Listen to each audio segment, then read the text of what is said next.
Welcome to பஞ்சு சமையல். வாங்க இப்போ சுண்டக்காய் புளி குழம்பு எப்படி வைக்கிறதுன்னு பார்க்கலாங்க.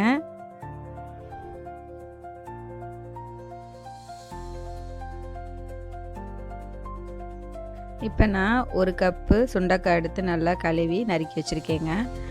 இப்போ அதை செய்யலாங்க. அடுப்பில் கடாய் வச்சுக்கோங்க. எண்ணெய் ஊற்றிக்கோங்க தேவையான அளவு. அரை டீஸ்பூன் வெந்தயம் சேர்த்துக்கோங்க. வெந்தயம் நல்லா பொரிஞ்சதும் அரை டீஸ்பூன் சோம்பு சேர்த்துக்கோங்க.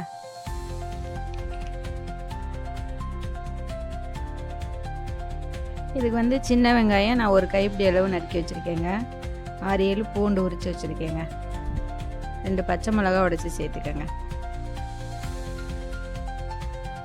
ஒரு கொத்து கருவேப்பிலை உருவி சேர்த்துக்கோங்க. பூண்டு கொஞ்சம் நல்லா செவந்து வரும்போது சின்ன வெங்காயத்தை சேர்த்துக்கலாங்க. வெங்காயம் நல்லா வதங்கட்டும். நான் தக்காளி பழம் கொஞ்சம் பெரிய தக்காளி பழம் 2 பழம் எடுத்து கட் பண்ணி வச்சுருக்கேங்க. இது நல்லா வதங்கினதுக்கப்புறம் நம்ம தக்காளி பழம் சேர்த்துக்கலாம். நான் ஏற்கனவே ஒரு வீடியோவில் சுண்டக்காய் பச்சடி போட்டிருப்பேங்க. இப்போ நம்ம சுண்டக்காய் புளிக்குழம்பு. இது பூண்டு கொஞ்சம் அதிகமாக சேர்த்து வச்சோம்னா நல்லா இருக்குங்க. இப்போ தக்காளியும் சேர்த்து நல்லா வதக்கி விடலாம். உப்பு போட்டு நல்லா வதங்க விடுங்க.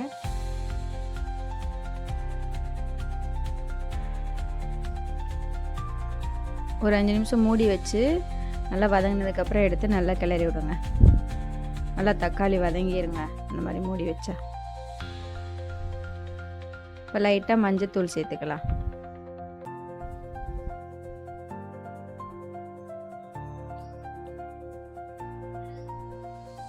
நல்லா வதங்கிருச்சு. இப்போ நம்ம நறுக்கி வச்சுருக்க சுண்டைக்காயும் சேர்த்துக்கலாங்க.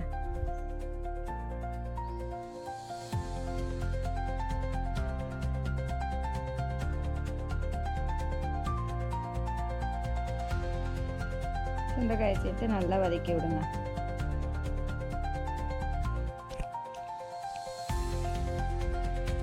இதுக்கு நான் ஒரு நெல்லிக்காய் சைஸ் புளி எடுத்து ஊற வச்சுருக்கேங்க. நம்ம தக்காளி பழம் கொஞ்சம் அதிகமாக சேர்த்ததுனால கொஞ்சம் புளி கம்மியாக சேர்த்துருக்கேன். நான்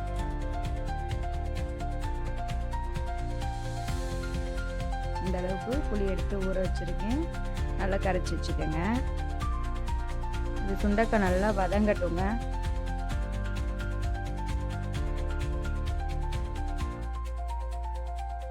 இதுக்கு நம்ம குழம்பு மிளகாத்தூள் சேர்த்துக்கலாங்க. 1.5 ஸ்பூன் சேர்த்துருக்கேங்க நான் குழம்பு மிளகாத்தூள். 1.5 ஸ்பூன் சேர்த்து நல்லா வதக்கி விடுங்க. அந்த பச்சை வாசனை போக வதக்கி விடுங்க. வதங்கினதுக்கப்புறம் நம்ம தண்ணி சேர்த்துக்கலாங்க. புளி கொஞ்சம் கடைசியில் சேர்த்துக்கலாம். தண்ணி சேர்த்து நல்லா வேக வச்சிடலாங்க.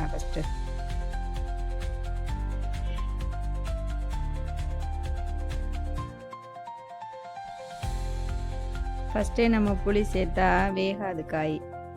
அதனால் நம்ம தண்ணி தான் ஃபஸ்ட்டு சேர்க்கணும். தண்ணி சேர்த்து நல்லா கிளறி விட்டுட்டு மூடி போட்டு வேக வச்சிடலாம்.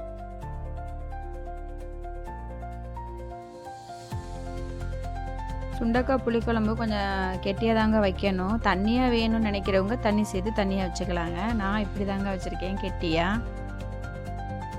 இப்போ நம்ம உப்பு தேவையான அளவு பார்த்து சேர்த்துக்கிட்டு நல்லா மூடி போட்டு வேக வச்சுக்கலாங்க. இப்போ நல்லா கொதி வந்துருச்சு. நல்லா எண்ணெய் பிரிஞ்சு வந்துருச்சு. இப்போ நம்ம புளி தண்ணி சேர்த்துக்கலாம். நம்ம ஃபஸ்ட்டு புளி சேர்த்தா காய் வேகாது. அதனால தான் நம்ம ஃபஸ்ட்டு புளி சேர்க்கலை.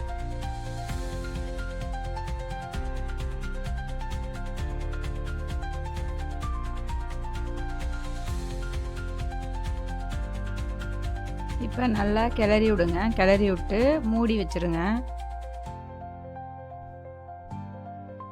ஒரு 5 நிமிஷம் மூடியே அடுப்பை சிம்மில் வச்சுருங்க. நம்ம புளி சேர்த்ததுனால கொஞ்சம் நேரம் கொதிக்கட்டும். நல்லா